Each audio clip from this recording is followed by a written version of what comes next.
Oke, berikutnya adalah teknis pelaksanaan RPS online yang bisa dilakukan oleh siapapun. Jadi, jika misalkan contoh Gojek berhasil menjadikan handphone sebagai alat untuk membantu transportasi secara online.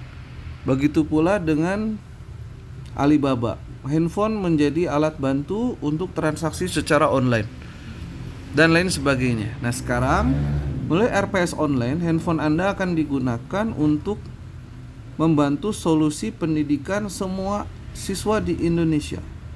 Siapapun bisa, bahkan mungkin di setiap rumah. Guru, orang tua yang tertarik dengan pendidikan, atau misalkan orang-orang yang tertarik ingin mencari penghasilan, mulai merintis karir di wirausaha pendidikan. Nah, tinggal Anda buat grup yang terpisah setiap jenjang kelasnya. Dengan nanti aturan yang sudah dibuat, tinggal diikuti saja. Nah, misalkan Anda mengadakan les untuk kelas 6 SD pada hari Senin. Ajukan ke pusat. Nah, ketika sebelum buka les, Anda akan dapat video materi untuk mengajar. Lalu berikutnya adalah lanjutkan video materi, Anda forward ke setiap siswa. Jadi pekerjaan pertama menggunakan handphone Anda adalah melanjutkan video materi pelatihan ke setiap siswa yang daftar di RPS atau les Anda secara online. Artinya apa?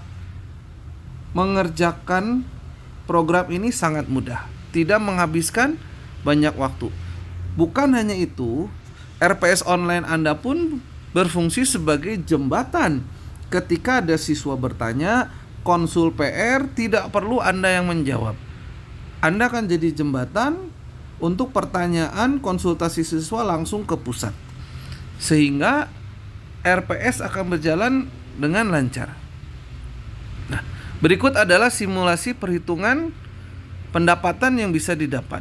Misalkan jumlah siswa yang daftar di tempat les RPS Anda 50 siswa dengan standar biaya bayar per bulan 100.000.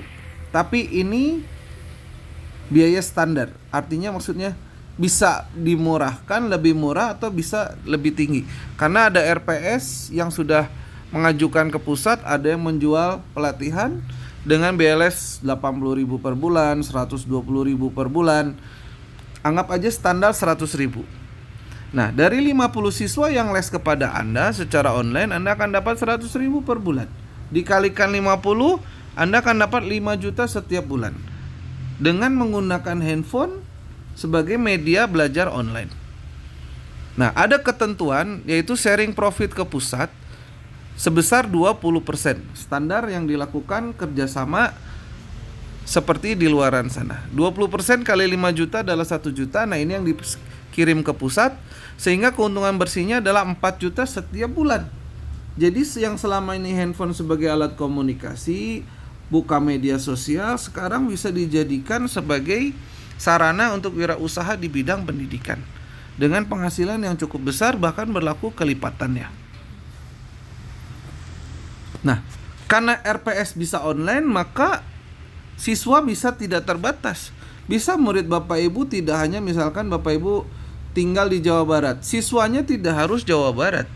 Kalau Bapak Ibu nanti promosi di Facebook seperti yang sekarang banyak dilakukan oleh member Smart Edu, ada yang dapat siswa dari Kalimantan, dari Maluku, dan lain sebagainya, karena tidak membutuhkan ruang kelas. Artinya apa? Siswa bisa terus bertambah sepanjang kita tidak berhenti promosi. Bersyukur kita sekarang hidup di zaman teknologi yang sudah canggih, di mana promosi mudah dilakukan. Artinya apa? Bahkan balik modal bisa dilakukan hanya walaupun kita punya 1 siswa aja. Oke, saya lanjut. Nah, bagaimana sekarang kalau saya mau buka RPS? RPS bisa dijalankan secara online maupun offline dengan ketentuan membuka RPS. Yang pertama adalah harus member Smart Edu. Untuk bagaimana jadi member bisa tanya admin atau bisa tanya pengundang Bapak Ibu. Yang kedua, membayar biaya pendaftaran untuk lisensi supaya kita bisa membuka RPS online di handphone masing-masing di rumah. Itu biaya 1 juta, tapi kita ada promo untuk tahun 2020 tidak 1 juta tapi 600.000 dengan sistem pembayaran bisa cash atau dicicil. Artinya ini sangat mudah. 600.000 bisa cash atau bisa dicicil.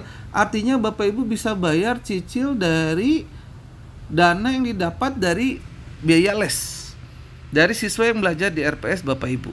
Lalu menyetujui MOU kerjasama dan mengikuti setiap aturan yang sudah ditetapkan.